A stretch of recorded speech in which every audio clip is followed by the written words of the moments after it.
de la Bible de nouveau. On est rendu à la leçon numéro 10, excusez-moi.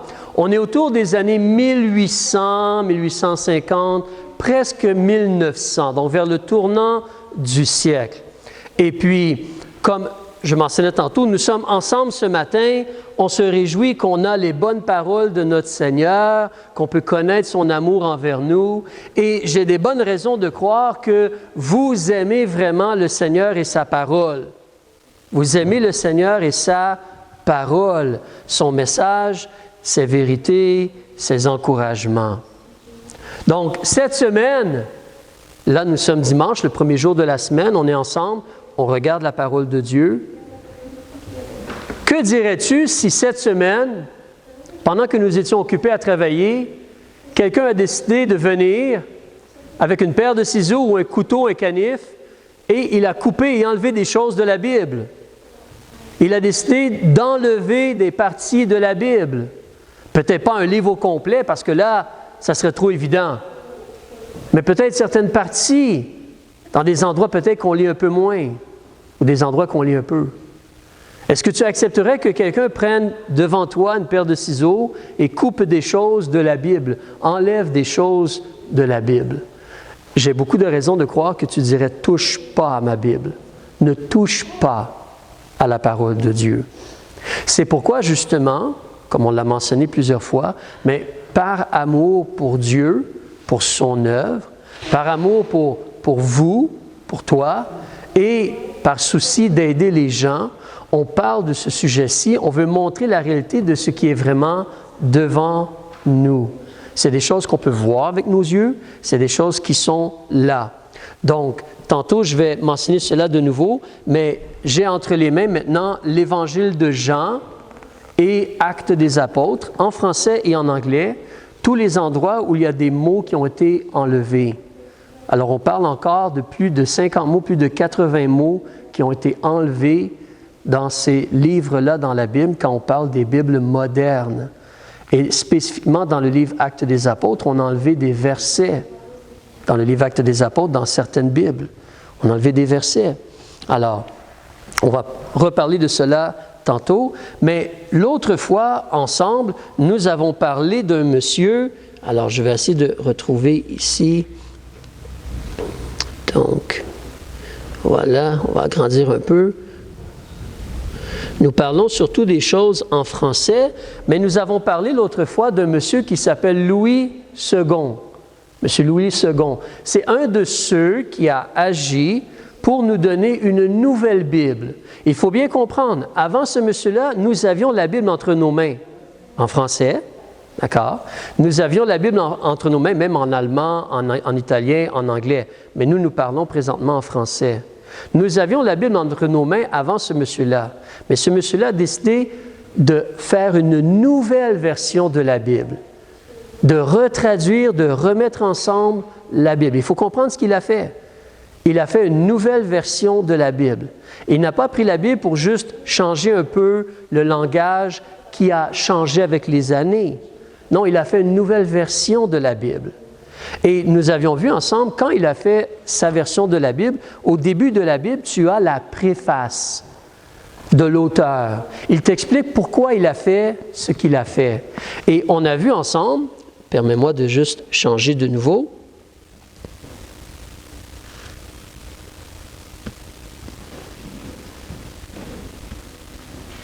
Alors, on a vu ensemble comment, dans sa préface, il mentionne que, selon lui, ce qu'on a entre nos mains, en français surtout, mais d'une certaine façon dans les autres langues, ce qu'on a entre nos mains, c'est seulement une copie, des copistes de copistes. Alors ça, c'est les gens, les copistes. Les copies, c'est les choses. Ce qu'on a entre nos mains, ce sont des copies faites par des copistes. Les Bibles que l'on a entre nos mains, ce sont des copistes de copistes ou des copies qui ont été faites par des copistes avec des imperfections et des erreurs. Donc, selon lui, autour des années 1880, on a entre nos mains une Bible qui a des imperfections et des erreurs. C'est pourquoi il veut refaire la Bible. C'est ce qu'il dit dans sa préface. Et pour les redresser, les imperfections et les erreurs, on a des hommes également faillibles, incapables d'arriver à des résultats complet, dégagé de toute incertitude. Il faut comprendre ce qu'il dit. Les hommes imparfaits vont essayer de changer ou d'améliorer les imperfections et les erreurs, mais ça va demeurer incertain.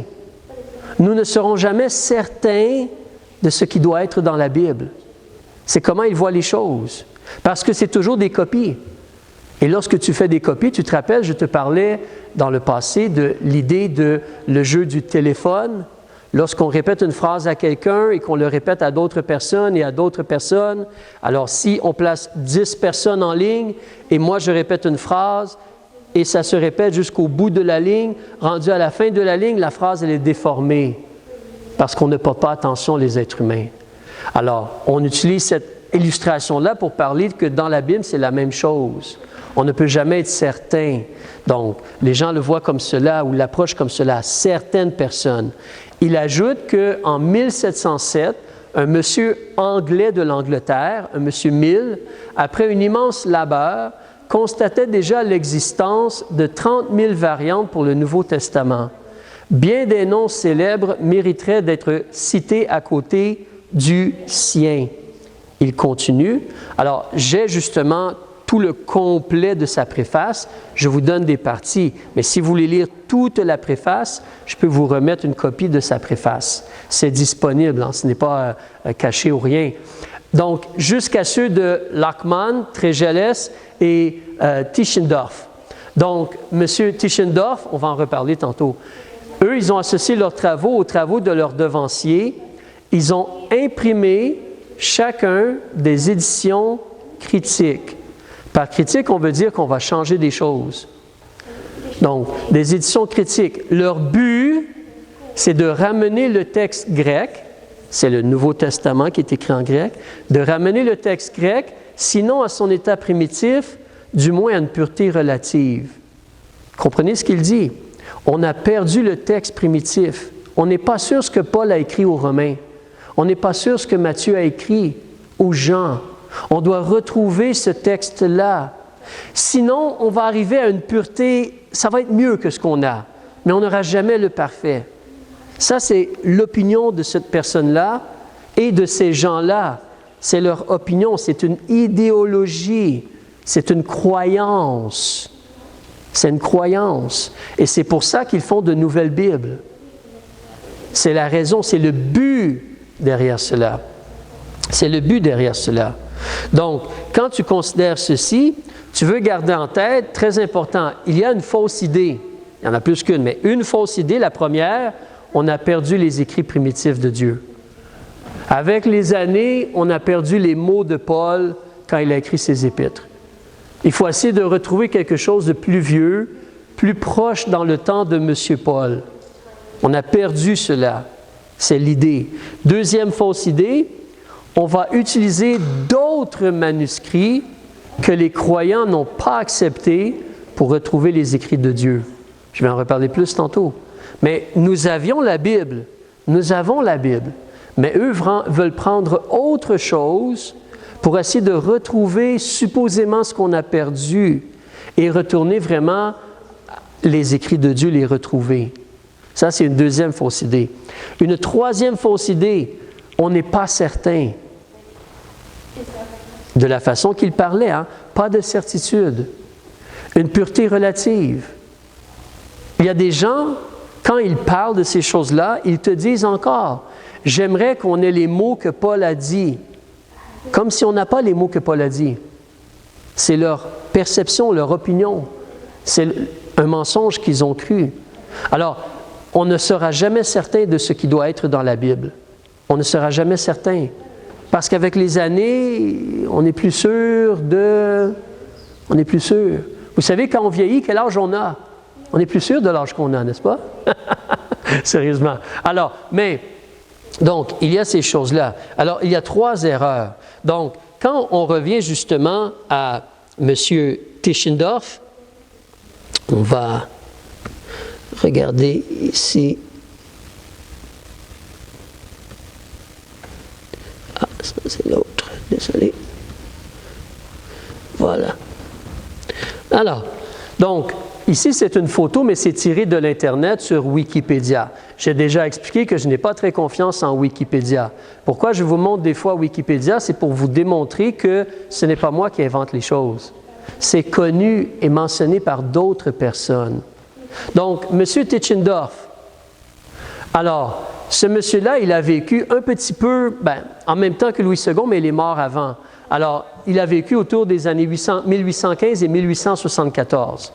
Et ce monsieur-là, supposément, il se présentait comme un protestant, mais il est convaincu de l'insuffisance du texte reçu du Nouveau Testament. Le Nouveau Testament qu'on a n'est pas suffisant ou bon. Il est convaincu de cela. Nous avons cela depuis des centaines d'années, depuis le temps de Jésus. Et en français, depuis 1535, on a cela.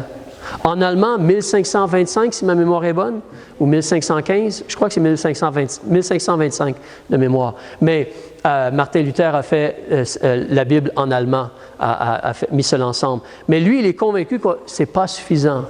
Donc, lui, ce qu'il veut faire, c'est rétablir le texte grec tel qu'il est autrefois, sorti des mains de ses auteurs sacrés.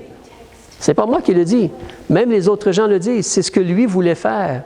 Je veux retrouver le texte grec que Paul a écrit. On l'a perdu. C'est son opinion. Alors, il va faire une nouvelle édition du Nouveau Testament. Il fait une nouvelle édition du Nouveau Testament. Comprenez ce qu'il fait là? Je ne peux pas dire qu'il fait un Nouveau Testament, c'est trop compliqué. Nouveau. Alors, mais il fait une nouvelle édition du Nouveau Testament. Il écrit un nouveau ou une nouvelle Bible. C'est ce qu'il fait. Il met ensemble une nouvelle Bible. C'est ce qu'il veut faire, ce monsieur-là. Et aussi, si l'on regarde une autre chose concernant ce monsieur-là, un petit instant, on va changer de...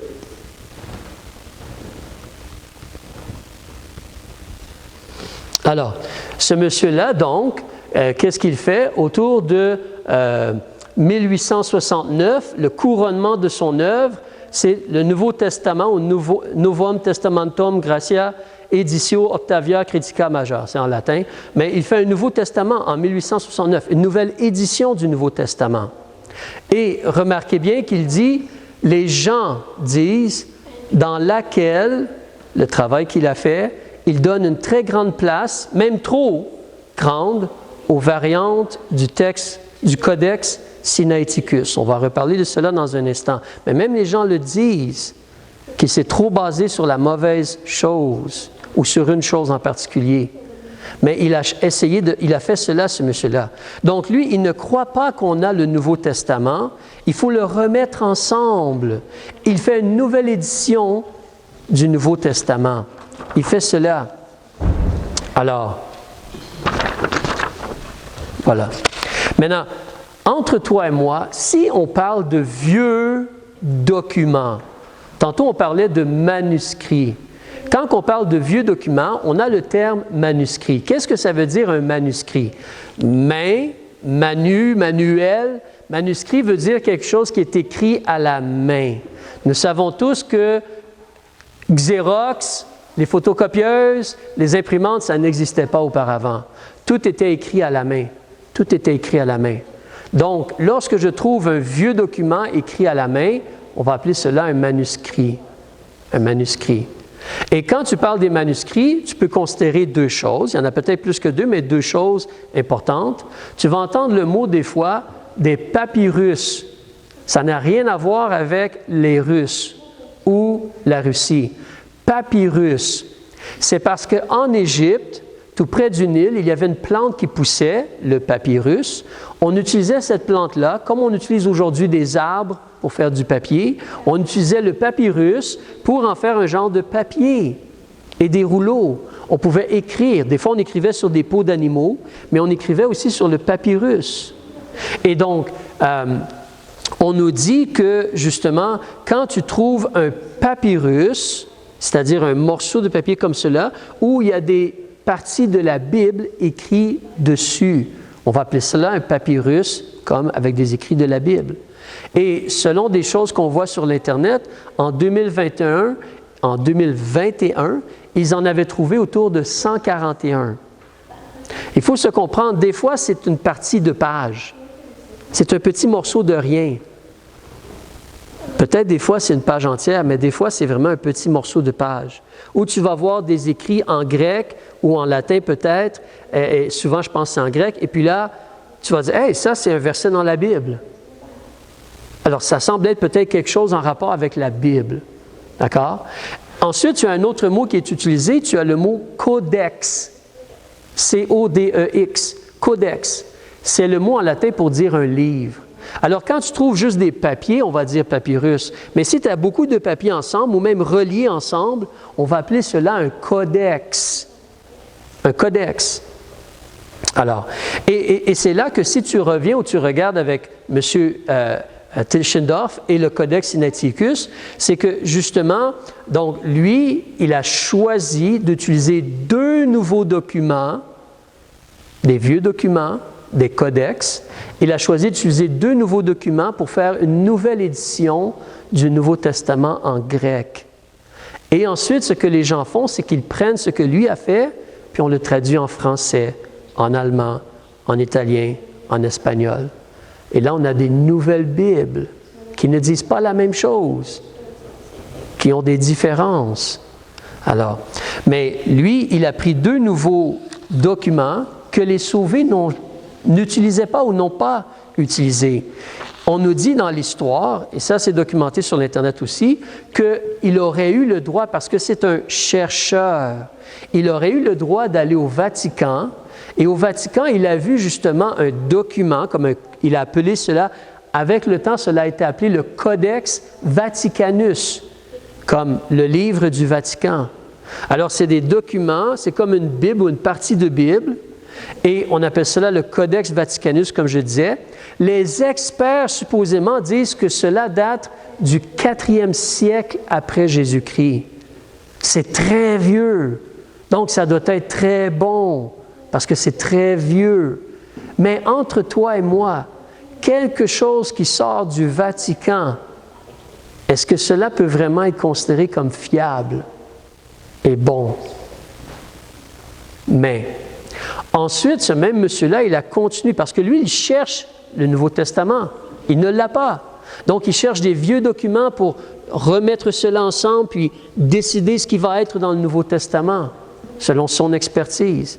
En faisant des recherches, il va dans un monastère orthodoxe, comme grec orthodoxe, près du mont Sinaï. Tu sais, à côté de l'Égypte, en allant vers Israël, donc le mont Sinaï. Il va là et il trouve justement des documents, et cela va être appelé le Codex Sinaiticus à cause du mont Sinaï à côté. Le monastère est à côté du mont Sinaï, donc le document qu'il trouve, il l'appelle Codex Sinaiticus. Et encore là, les experts disent que ce document-là ou ce livre-là, ça date des années 400 après Jésus-Christ aussi approximativement. Donc c'est vieux, alors ça doit être bon. Ça doit être bon. C'est un monastère grec orthodoxe, mais c'est vieux, ça doit être bon. On va reparler de cela dans les prochaines études. Mais ça, c'est la raison pourquoi, si tu vas dans une librairie chrétienne et tu essaies d'acheter une Bible, tu vas voir plein de Bibles sur la tablette. Et si tu les compares ensemble, elles ne disent pas toutes la même chose.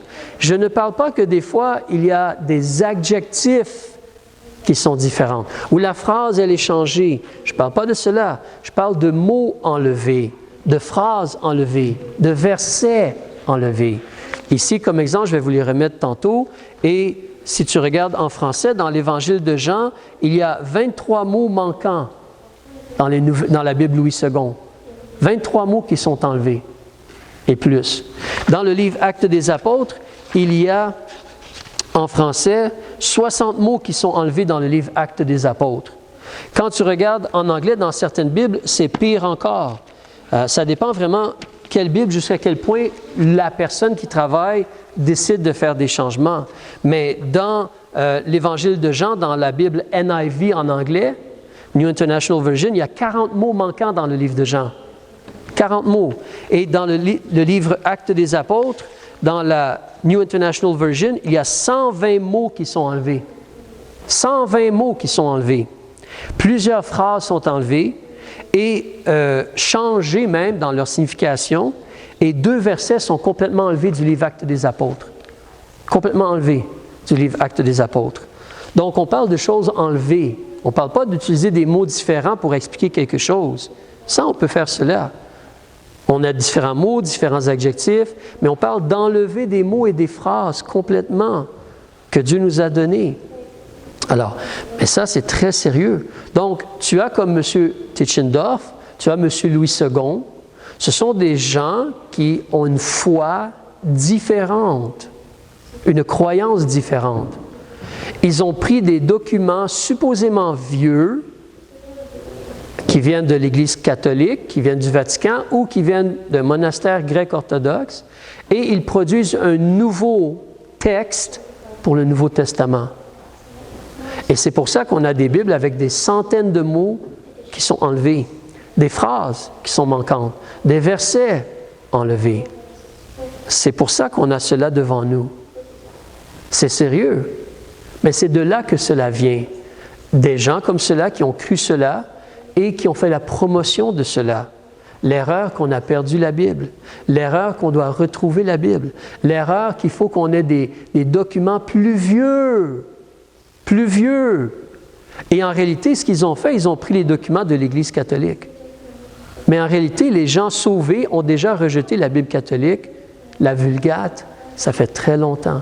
Mais eux ont été comme la ramener et la mettre là. C'est la même influence, hein?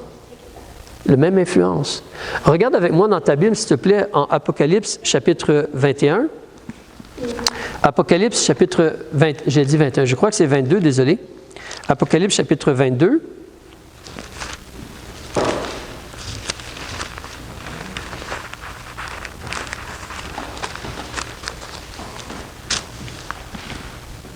Des fois, les gens n'ont pas la raison du pourquoi. Et on pense que ce n'est pas très grave. Mais lorsqu'on creuse un peu, et juste un peu parce que c'est sur l'Internet, ce n'est pas moi qui l'invente, mais les gens nous informent que non, quand ils ont fait cela, voilà ce qu'ils croyaient, voilà ce qu'ils recherchaient, voilà leurs opinions, leur foi, leurs croyances et leur but. C'est leur but.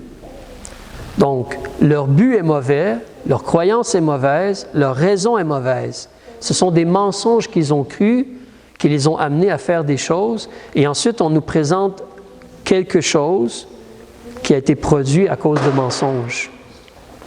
C'est sérieux. Mais quand tu regardes dans la parole de Dieu, je te mentionnais tantôt, est-ce que tu permettrais que quelqu'un coupe ou enlève des choses de ta Bible? Apocalypse chapitre 22, tu connais ces versets, c'est un petit rappel ce matin. Verset 18, « Je proteste à quiconque entend les paroles de la prophétie de ce livre, que si quelqu'un y ajoute, Dieu fera tomber sur lui les plaies écrites dans ce livre. Et si quelqu'un retranche des paroles du livre de cette prophétie, Dieu retranchera sa part du livre de vie et de la sainte cité et des choses qui sont écrites dans ce livre. » Je vais te faire remarquer certaines choses. Quand Dieu dit cela, il y a certaines vérités qu'il faut reconnaître. Premièrement, la parole de Dieu va toujours être avec nous. Si la parole de Dieu, elle n'est pas toujours avec nous, pourquoi Dieu nous dirait de ne pas enlever, de ne pas ajouter? Si on enlève, c'est parce qu'il y a quelque chose qui est là. Si on ajoute, c'est parce qu'il y a quelque chose qui est là. Ce verset-là, c'est une réalité, c'est une preuve que la parole de Dieu, elle est inspirée et préservée. Parce que Dieu avertit les chrétiens de ne pas enlever, ni de ne pas ajouter aux paroles de Dieu. Le livre de l'Apocalypse, mais toute la parole de Dieu. Donc, la parole de Dieu doit demeurer parmi nous et être disponible pour nous, pas cachée dans des monastères ou dans des choses en grec. Personne ne parle vraiment le grec ni le latin. Mais la parole de Dieu doit être accessible au peuple de Dieu, les gens vraiment nés de nouveau. Alors, deuxième chose, on ne peut jamais ajouter des choses à la parole de Dieu. On ne peut pas faire cela. On ne peut pas décider d'ajouter des versets ou des mots à la parole de Dieu. C'est pourquoi tu vas remarquer que dans des Bibles, des fois, on a des mots qui sont écrits en italique. En italique. L'idée d'italique, c'est une façon de parler, c'est parce que les lettres sont comme penchés sur le côté, comparé aux autres lettres qui sont tous droits, en angle droit. Mais tu as des mots qui sont comme en italique, qui sont sur le côté. Alors, si tu regardes comme exemple au verset 21, « La grâce de notre Seigneur Jésus-Christ soit avec vous tous. » Tu vois, le mot « soit », il est comme, les lettres sont couchées sur le côté un peu. Tu as cela. Et en réalité, ce qui se produit, c'est que justement, la personne qui a fait cela a été honnête pour te dire que moi, j'ajoute le mot « soit » ici, parce qu'en français, on veut comprendre la phrase. Puisque du grec à l'hébreu, ou du grec et de l'hébreu traduit en français, si tu parles plus qu'une langue, comme le suisse-allemand, le français, l'anglais, des fois, on doit modifier un peu quand on traduit pour que ça ait du sens à celui qui entend. On doit ajouter un mot ou un adverbe pour que la personne comprenne bien ce qu'on dit. Parce que dans notre langue à nous, on parle de cette façon-là. Mais dans la langue duquel on a la phrase et on veut la traduire, on n'a pas besoin de cela. C'est clair. Alors, les traducteurs sont honnêtes pour ne pas ajouter ou t'aider à voir vraiment ce que la parole de Dieu dit. Mais on ne peut pas ajouter à la parole de Dieu. Et évidemment, on ne peut pas enlever. De là, pourquoi on a enlevé des centaines de mots, des phrases, des versets de la parole de Dieu? Pourquoi on permet aux gens de faire cela? Ce n'est pas bien. Ce n'est vraiment pas bien.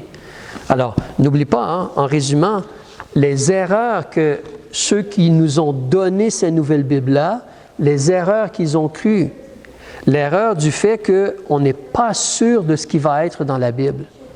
On n'est pas sûr de ce qui doit être dans la Bible. Incertain, pureté relative, c'est les mots qu'ils utilisent. Ensuite, on doit retrouver le texte de la Bible, comme s'ils ont perdu la Bible. Et la réalité qu'ils veulent aller vers quelque chose de plus ancien, de plus vieux ou quoi que ce soit. Mais on a la parole de Dieu entre nos mains. Alors, cela a été fait en français en 1535, en anglais dans les années 1500 aussi, je n'ai pas la date exactement devant moi, mais on doit rester avec la parole de Dieu qu'on a, la parole de Dieu qui nous a été donnée par Dieu. Nous restons avec la parole de Dieu et nous faisons attention le danger qui est devant nous. Le danger. Vous savez comme moi, qu'est-ce que le diable aimerait faire? Enlever la Bible, enlever la parole de Dieu. Il aimerait faire cela. Et dans certains endroits, c'est interdit d'avoir la Bible. Mais quand ce n'est pas interdit, il va essayer de mélanger la parole de Dieu, de mélanger les gens, de tromper les gens. Donc, nous sommes le peuple de Dieu, nous sommes le peuple de la parole de Dieu. Nous ne devons pas accepter que quelqu'un veuille enlever des choses à la parole de Dieu. Le combat n'est pas nouveau. Depuis les années 1800, puis même auparavant. Le combat est là. Mais nous voulons les paroles de Dieu. On va prier et en même temps, on va prendre du temps aussi pour prier concernant